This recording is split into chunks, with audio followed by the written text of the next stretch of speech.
Well, hello, and greetings, friends. Welcome once again to the Black Entrepreneurs Institute show.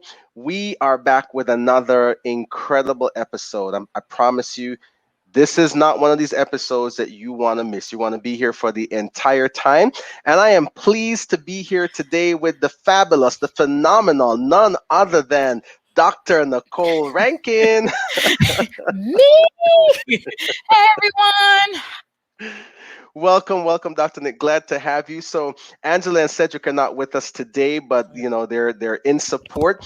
And so Dr. Nick and I are going to be rocking out this show today, but it is as it should be. So Dr. Nick, tell me, how are you doing? I am wonderful. I am wonderful. No complaints. The weather is warming up. It is getting into that summertime, and I am ready.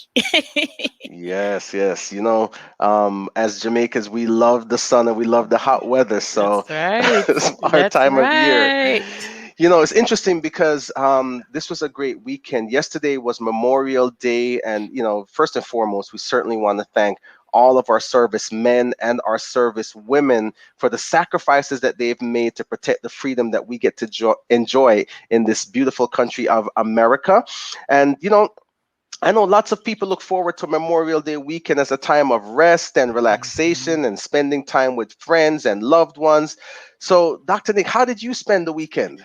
Well, yeah, we had it. It was definitely family time. So I had a cousin who graduated from high school. So we gathered together, graduation time, and for barbecue, definitely have to have food, right? And no other American barbecue in a Jamaican household without jerk chicken and curry goat, right?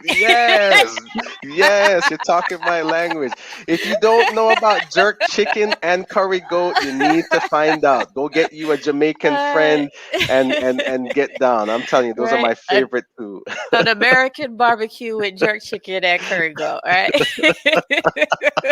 And That is just fun. family, friends, and of course the music playing, just having a good time. So yeah, it was good. We had a great time. What about Well, yourself? so yeah, we had a good time. I spent some time on the grill. My wife told me that I would be on Mm, the grill, and of course, we had some music playing, and we had the kids in the backyard, and we brought the sprinkler out, and so they got mhm. wet, and we had some time in the fun. Dr. Nick, is really the simple things in life that make for the best memories. I think sometimes we make things so complicated, and we want to do these big, elaborate things, but we just kept it simple, and Yeah. we had just a wonderful time. I agree. Sometimes it's that those moments where you just do small things. It really makes a difference. It's all about creating memories, Yeah. especially when you're with your family. Absolutely. Yeah, it's interesting because during this weekend, I got to have some time to reflect, and as I was reflecting, I was really thinking about the fact that today is June 1st, so we Mhm. are approaching the midpoint of the year, and so that had me thinking about halftime. Now, I'm not like a super duper sports fan or anything, but I was thinking about halftime, and the thought came to me that at halftime is where you begin to make adjustments, right? And then I started listening to this podcast about halftime adjustments. And essentially, what he was saying was that in the world of sports, all coaches have a pre-game plan. And they basically look at the game that they're going into and they try to figure out what they want to accomplish against the opponent, right? So they try to map it all out, maybe the first 12 or 15 plays. They get that pre-game plan for basically how they want to dictate the game. But then guess what happens? The game starts and they begin to run those plays, right? And although the pregame planning is important, what really happens is that you end up with surprises because things don't always go according to plan, right? You get hit with that reality. You have your plan, and then you have the reality. And in the podcast, it talked about how the difference between good coaches and great coaches is not the pregame plan, but it's the halftime adjustments that really separate the good from the great coaches. And the reason, Dr. Nick, why that is because after the play begins to run and they know what their opponent is going to do, now they're dealing with that reality and they have to go back in and they have to figure out what they need to do to win. And so basically great coaches make terrific halftime adjustments. They come out strong and they win the game. And the point that the author of the podcast made was that the thing that is needed most when it comes to halftime adjustments is agility, pivoting, and making adjustments. So we have to be in adjustments. And so, Mhm. Michael Hyatt, he's a phenomenal author. He said that you don't drift to a desired location. There's nothing about drifting that brings success to us, and I think that that is so true. And so I'm bringing this all in now because I was thinking about how this applies to business and entrepreneurship, and I realized that halftime adjustments basically means that we need to change. It means that we Mhm. have to be Mhm. intentionally agile, intentionally pivoting, and intentionally making adjustments in our business because we basically, as entrepreneurs, we have to be flexible enough to lean into change and not wait, but lean into change and lean into change early. So as I was thinking about that, I was thinking about, what are some of the things that I need to do and the pivots I need to make and the adjustments I need to make so that I can close out the second half of 2021 strong. And so Mhm. let me ask you, what are some of the adjustments and pivots that you're planning on right now, even in your business, as you look into the end of the year? Yeah, Damien, that's a great question. But first, let me say that our co founders, Angela and Cedric, will be so proud of you for this sports analogy that you just talked about. I know that they are listening in and just smiling from ear to ear. I worked on it. Yeah. You did that like you were a true fan. No, with all seriousness, no. This is a time as we enter in the second half of the year. I have really been really intentional about my business development. And as well, we have our boot camp and our Emerald group, and we're going through the E-Myth. And it's all about systems and making sure you have the right systems in place. And as the coin phrase by Michael Gerber says, learn how to work on your business rather than in your business. So Right. for me, it has been a tremendous time in rereading the E-Myth and thinking about what pivots I do need to make and what adjustments I do need to make to take myself from working in the business and more so working on the business the latter half of the year. So some things that I have done is I've gotten some more software to make sure that I'm automating a lot of things. And then also Good. hired help. Hired help. They said the law of empowerment says only strong leaders are able to give their power away. So it's the learning how to let go and knowing that you don't have to do it all. And even as a solopreneur, you think that it's all about you doing everything and having your Hmm. hands in everything. But that, like you said, that evaluation and reflection on how can you make things better, how can you go the long mile to reach the goal at the end. And I realized I can't do it all, so I hired some outsourced a lot of my duties, so that freed up a lot of time. And let me tell you, the weight that is lifted when you realize, like, wow, I don't have to do that anymore. It makes you think about your time and how to spend your time more wisely and more effectively doing the things that are in your strength zone to grow Yes. your business. So those are some things, just a couple of things that I have done to help me carry out the remainder of the year. So I'm looking for an exciting second half of 2021. It's funny because I think you must have been reading my playbook, right? Because that's the thing that I've been working on is getting more help. So really, I'm looking into an additional virtual assistant to take over some of, because in your business there are things that have to be done that you don't like doing. You know as well Mhm. as I do. There's some things that the certain work that must be completed, and you push through it, but it's not in your strength zone. It's not even something that you like to do.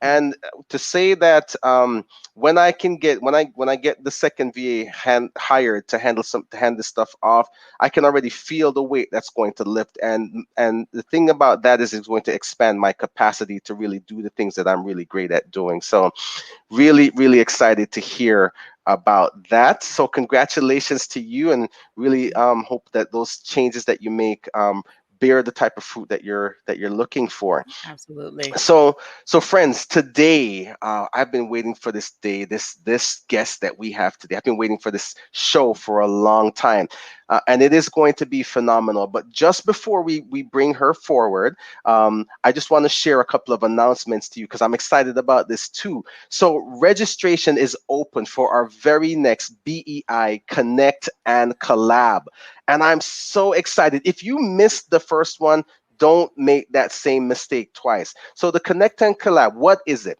This is our premier networking event for entrepreneurs, and it's happening on Saturday, June 19th. Saturday, June 19th, and it's from 10 to 12. We're going to do 2 power hours of networking. And by the way, that's 10 to 12 Eastern Standard Time. And so what happens at Connect and Collab?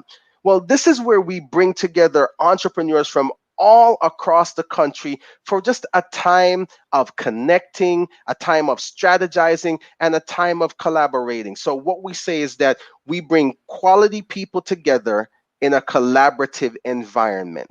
And let me tell you, when you get quality people that come together with a mindset of abundance and a spirit of collaboration, magic happens. So you don't want to miss it. The registration link for Connect and Collab is in the comments. And so be sure that you go ahead and you register right now. Matter of fact, I'll just put it on the screen.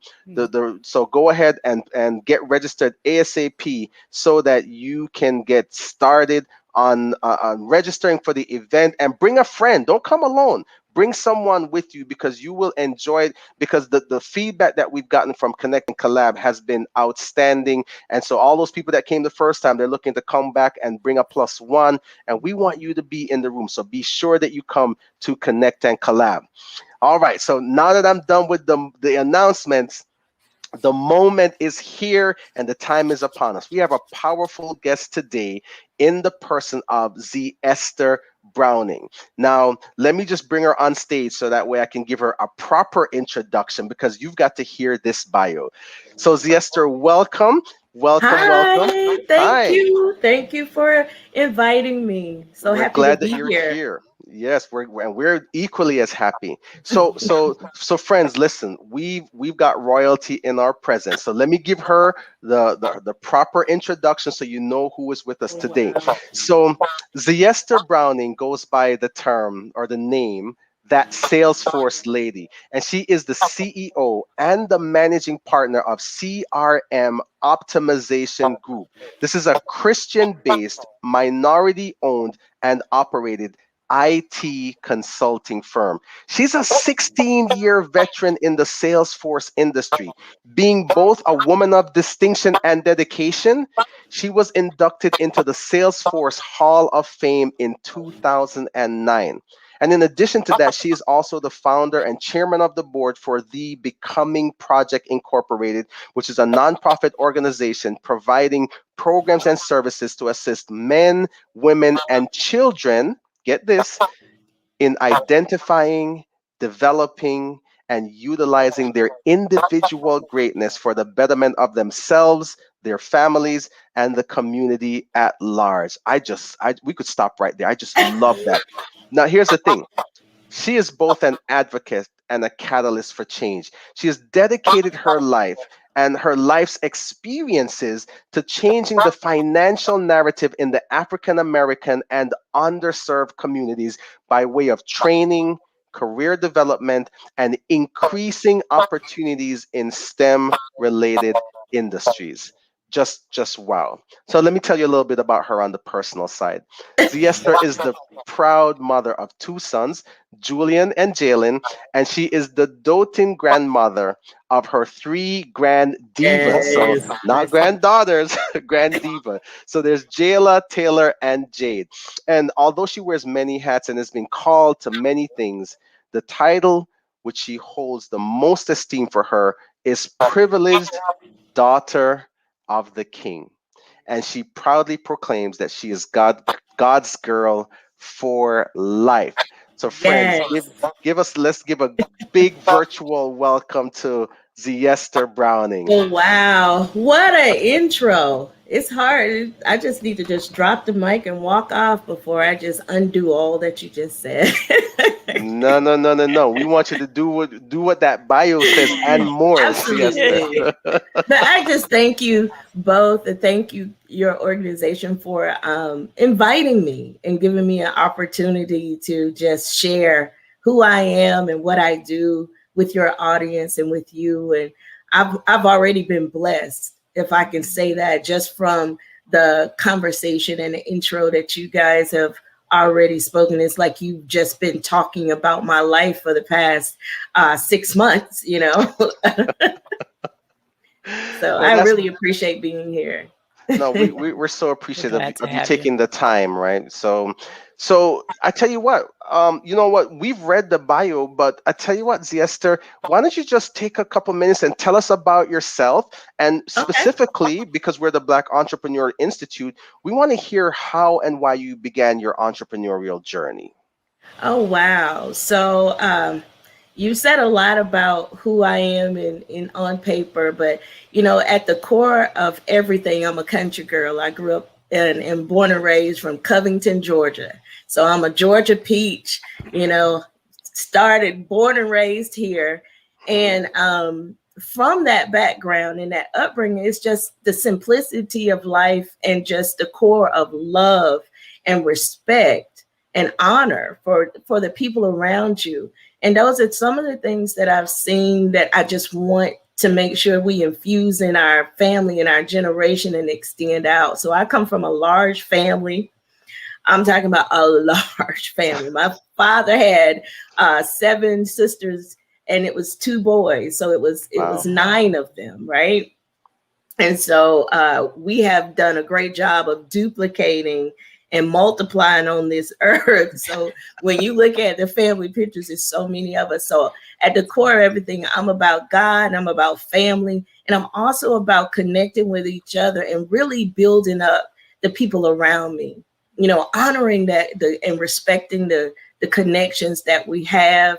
And we hear the term servant leader all the time. And I think oftentimes it's just thrown around. But I truly feel that to honor God for all that he's done, I have to be a servant. I have to lead from a place where I'm looking at those that I have been sent here to help. Mm, And what got me, and that's the reason why I got into entrepreneurship. One is because God made me so different that it's hard for me to sit 9 to 5 and just do the same thing. So I never really fit into that corporate blueprint. I was able to kind of manage it, but I didn't fit. All of the things that made me unique were things that colored outside of the lines. And so being at a point, I actually embraced it and understood, Z, you just different. I grew up being good at a lot of things and never really knowing what was my one thing. And so the Becoming Project was birthed first because, really? yes, because you're never too old to become who God created you to be. I was the first project in the Becoming Project, right? I was the first one that had to identify my individual greatness, all of those components. And I try to look at life not like a resume of a linear timed events, but as a portfolio. Because every single experience is different. Everything that makes me who I am is different. So after I started the Becoming Project, I began to see that I wanted everyone to know that they were individually great, that it was some greatness in you.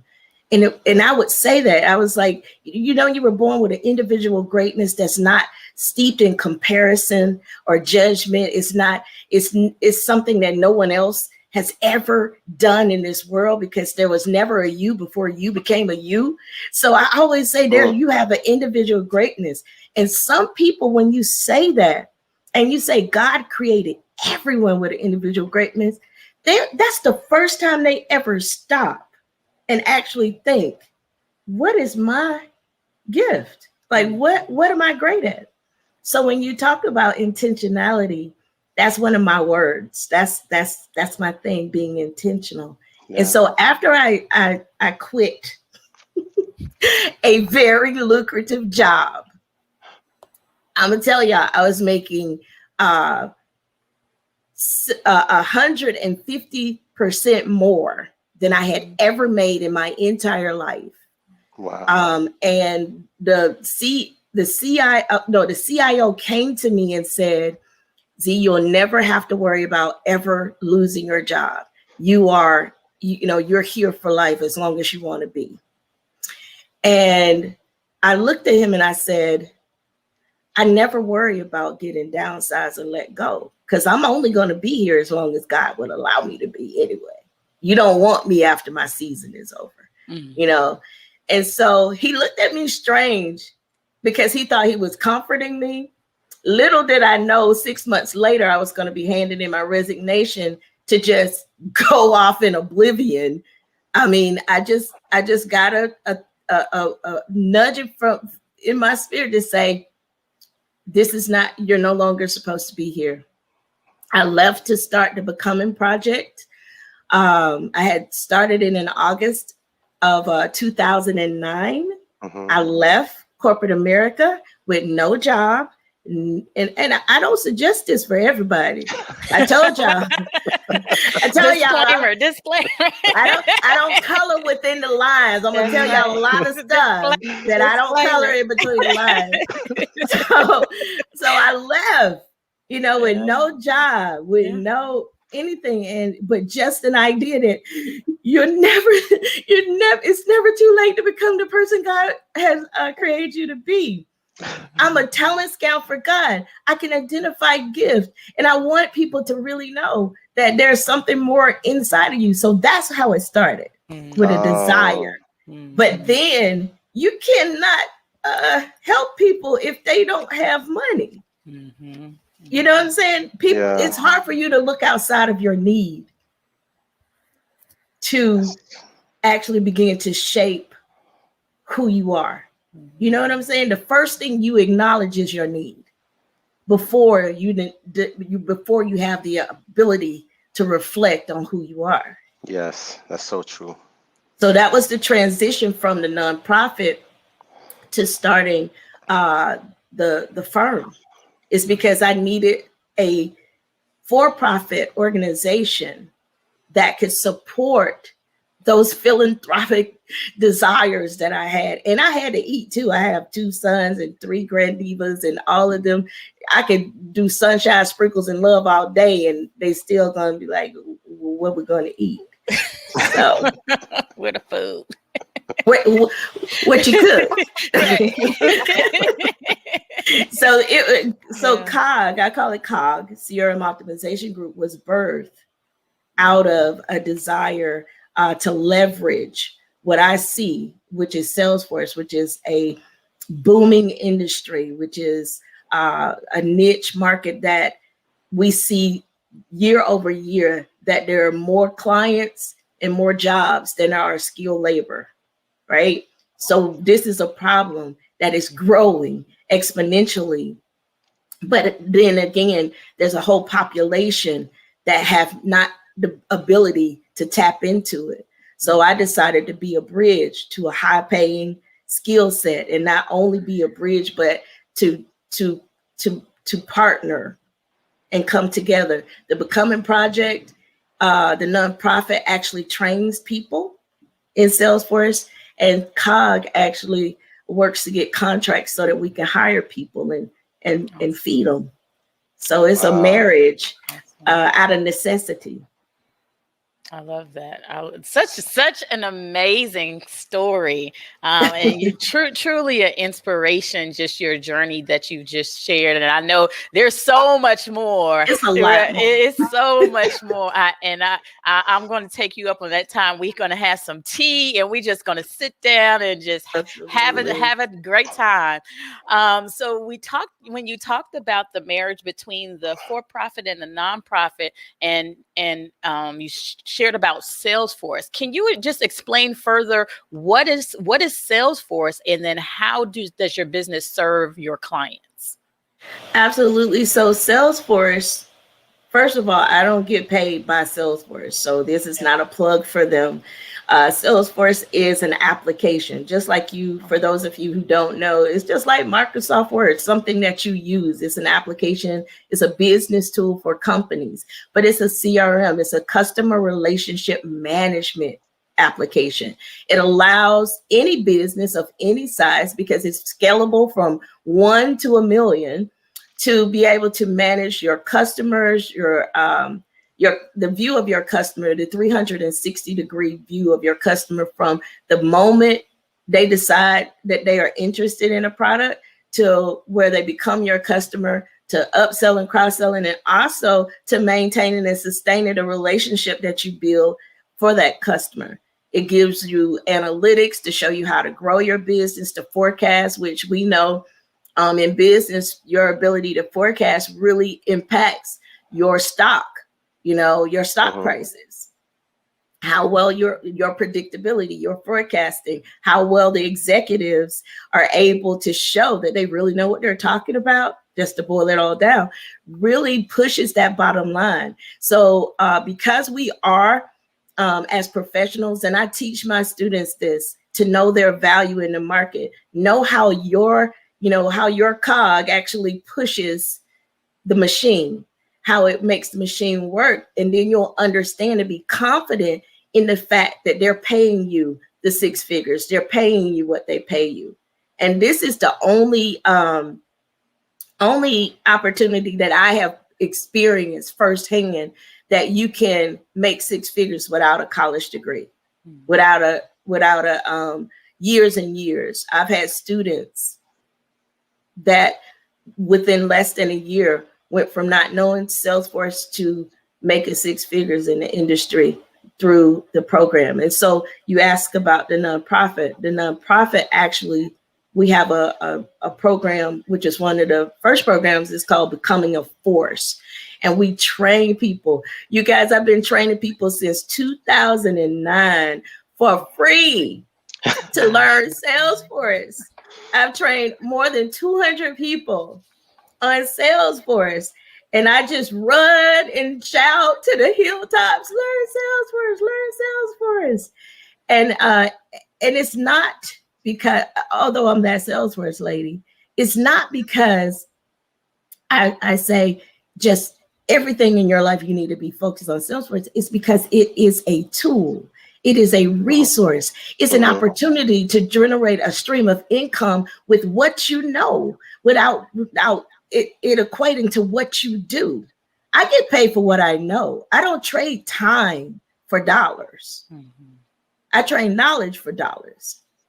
And if you heard what I said before, the market and the industry is growing, it's booming, but the resources that support and undergird that industry is not growing enough to keep up with it. Now we see there's going to be a demand, right? So we need to be the ones that supply. And so the Becoming a Force program is a way that we train people to be able to work in that industry. And then my company, CRM Optimization Group, we actually support the implementation of this application, meaning the customization. We make it fit for your business. So it's like Salesforce is a box of cake mix, and we are master bakers. We're artisans. We go in, we make it do what it, we put the fondant and the frills, we do all of those things so that it's not only a cake, it becomes an experience. So the individuals that work with us, we are Salesforce experience architects. So we craft an experience. And those in my training program, they're artisans, because I teach them how the fundamentals and the architecture and all of the things of Salesforce, because you saw that I told you about the demand. So you got microwave professionals popping up like popcorn everywhere, but they don't have the knowledge. They just have the availability. And we've seen a lot over the course of, with this pandemic, and over the course of the past, I guess, 3 to 5 years, of a lot of people just faking it. trying to fake it till you make it, Mm-hmm. you know. But we're building those strong, you know, hit the ground running.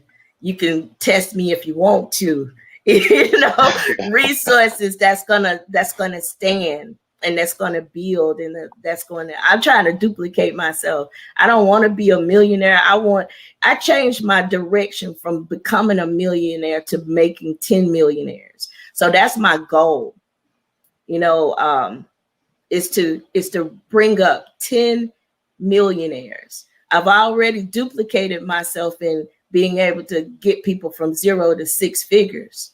So now I want to make some millionaires in our pursuit to this $1 billion company that we're building. Wow, that is incredible. So audience, if you have listened into to what she has shared, she talked about identifying a need in the market, you know, focusing on developing the knowledge and the skills, and then meeting that need. And so as entrepreneurs, that's what we do. We solve problems. There's a big problem, Absolutely. a problem that's growing, and her business is solving that problem and getting paid in the process, and developing other people who are solution providers as well, so that they can get paid. You know, in the Black Entrepreneurs Institute, we really believe that it is a bigger win when we help others learn how to win, and you are living that out. So ZeEster, let me ask you this, because a lot of people, like, you know, are in a job right now that they're not passionate about, and they feel stuck, and they want to make the transition into entrepreneurship, but that transition is not always easy. For you, what was the most challenging aspect of your transition? The most challenging aspect for me was having having a mentor, having someone that I could connect to help me navigate through those decisions that, like, what should my business structure be? Or, you know, things that are not the flashy things of just going out there, getting business, doing the job. You know, it's a lot of people who can bake a good cake, but can you run a bakery? Can you manage resources? Can you identify the best vendors with the best products? And so for me, it was the fact that there was no one had blazed a trail for me. You know, in most circles, I was the only Black woman. In a lot of circles, I'm still the only Black woman in the Salesforce circle that I'm in. Mind you, Salesforce has 2% Black in their company. Whew, you know, but we're looking to change that. We're looking to, and it's really not. I try not to focus on, you know, Black or white or that kind of thing. But we know, you know, if we just do, because we go beyond. I'm just not the best Black woman in this industry. Hey, it's some areas that I am the best. You can put me up against a Black man, white woman, Chinese, whatever. We talking about what is your gift, what elevates you. So I think not having someone that could help me navigate through and really find my niche. So I've had to reinvent myself so many times. And I'm gonna be honest, I'm in a place right now when you guys were talking about taking the second half of the year.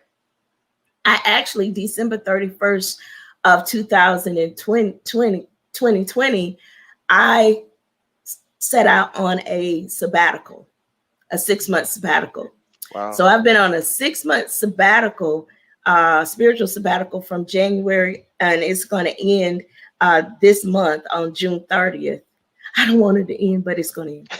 And the purpose of it was to realign myself, to reevaluate, to be reintroduced to the strengths that I have. Because oftentimes when you are faced with people that you want to get paid and other things that you want to do, you will veer off the course towards a particular thing that looks lucrative. And so we had to level set in these 6 months, and we're looking to come out strong in July. I have a few nuggets that we're going to toss out there for your audience that no one else knows.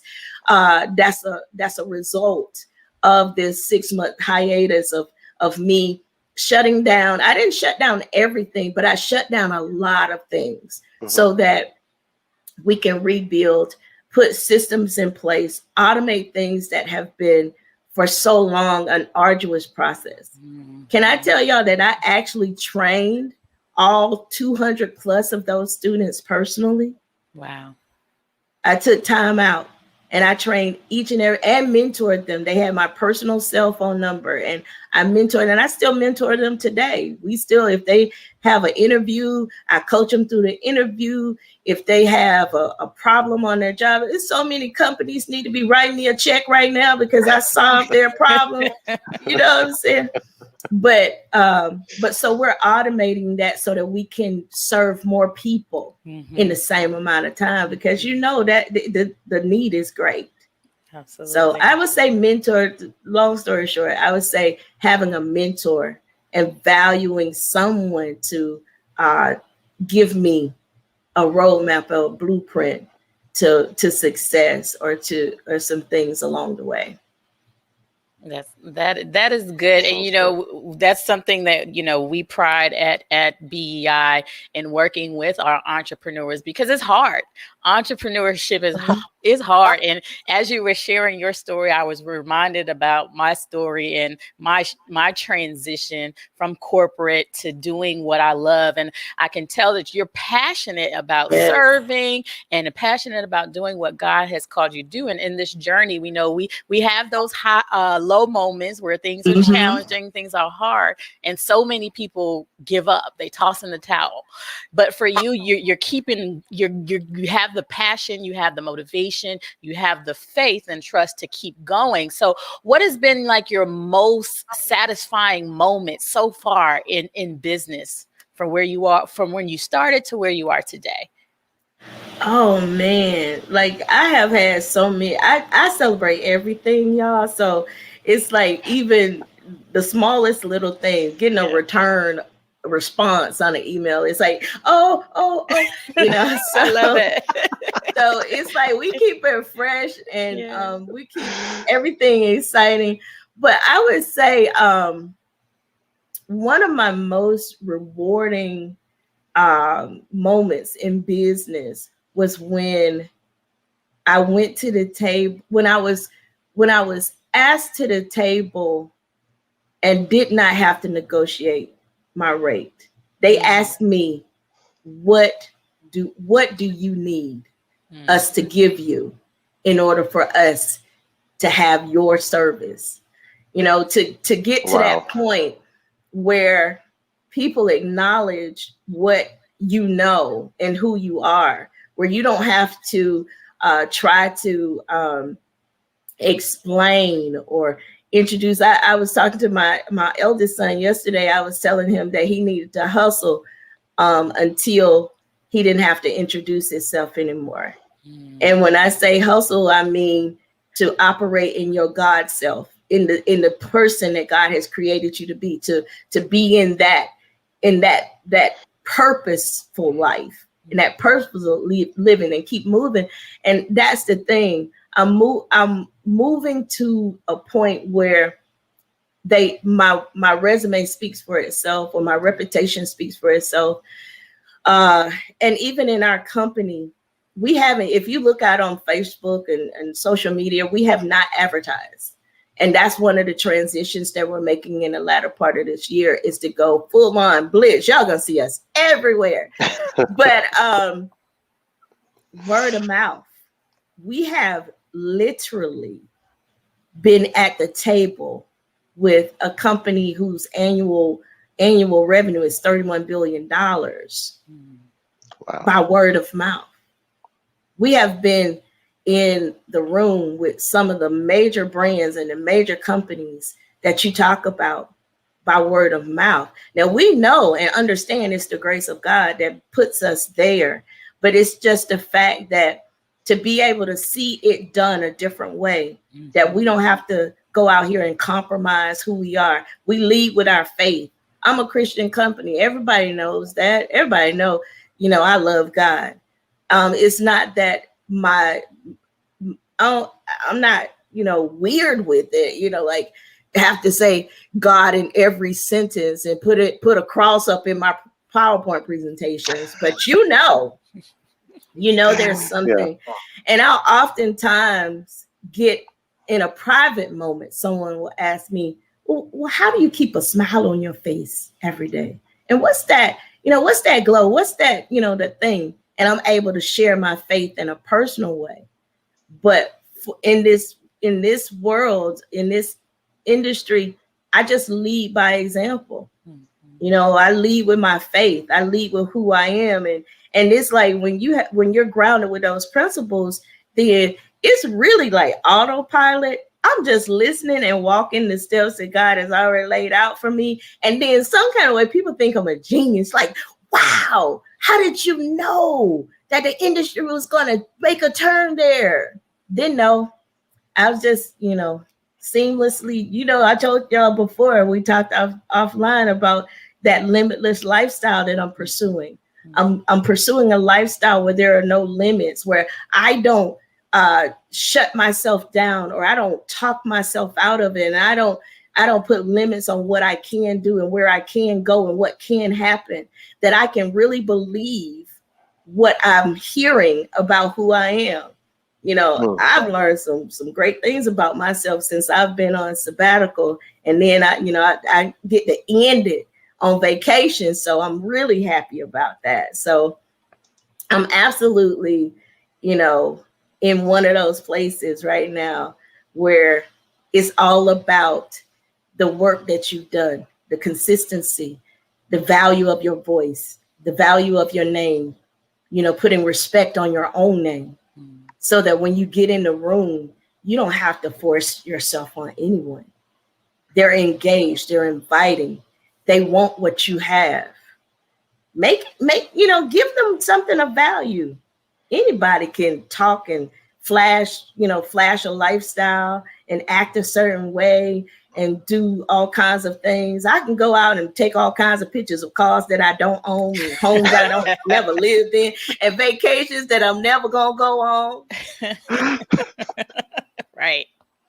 But what value, how does it display my authenticity? Yeah. Again, that individual greatness. So I think that's the moment when my awesome. individual greatness became a value to where I didn't have to negotiate. That's awesome. Wow. Talking about when the word says your gift will make room for you and bring you before a great man. That's it right there. I love that. I love it. Wow. ZeEster, I really love your heart and the insights that you have shared so far. I got a whole list of questions, and you know what? I'm gonna just toss these questions out the window. Here's what I'm gonna ask you to do. I want you to look directly into your camera, and I want you to speak to aspiring entrepreneurs. I want you to share with them the nuggets, the gold, the gem, the diamonds, the pearls, the rubies that you've picked up along your way. And I just want to release you to just speak into the lives of entrepreneurs that are listening right now from east, west, north, and south. Right. Give them what you have gotten in your secret time that they can take with them and use for their journey. Mm-hmm. Well, the first thing I would say to you is to know that you are valuable, that there is a uniqueness in you that no one else has ever possessed and that no one else will possess, that the time that you are in right now is your time, that you don't have to wait for a series of things to happen for you to be who you really are. You are who you are right now. It's all about the world being able to unfold those things in your character, the value in you, so that your genius will show up in the right environment. Oftentimes, you look at situations and you look at circumstances, and it allows you to easily forfeit your destiny. I would say don't forfeit your destiny. Fight for it. And the only way that you can fight for it is by understanding your authenticity, knowing the uniqueness that you have. I found that in God. And I feel like that's the only way that you can get it, is knowing who created you. Talking to who created you to know why is my nose this way? Why do I have the eyes that I have? Why do I have the heart that I have? Why have I been connected the way that I've been connected? And finding that authenticity understanding that uniqueness. So first finding out who you are and knowing your uniqueness in God, you know, spiritually. You can't survive without knowing who you are, because you'll be tossed to and fro. You'll begin to be anything and everything for everyone. And your uniqueness will get lost, and it will go with you in the grave, and the world will be missing something phenomenal and amazing that you and only you could have brought into this world. The second thing is taking responsibility.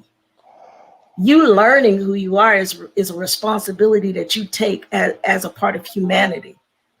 Being responsible for all of the gifting, all of the talents, all of the uniqueness that you have, and not be willing to just be a cookie cutter of someone else, but taking responsibility in every single way. But it starts with responsibility with you. You don't have to have $1 million in the bank. You don't have to have a college degree to be responsible for just your authenticity and who God created you to be. But as things come into your life, you begin to take responsibility for those things that you are here to produce and here to create. And when you take responsibility, a sign of responsibility is quality. A sign of responsibility is consistency.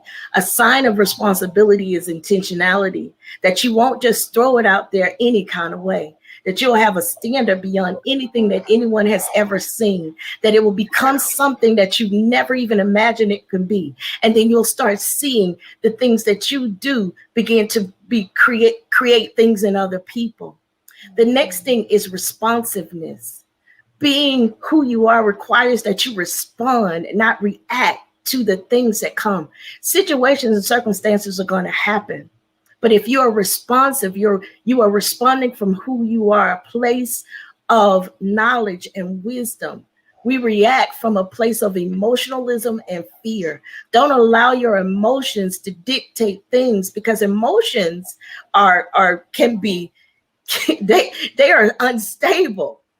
I can be happy one moment and sad another. And the same with you.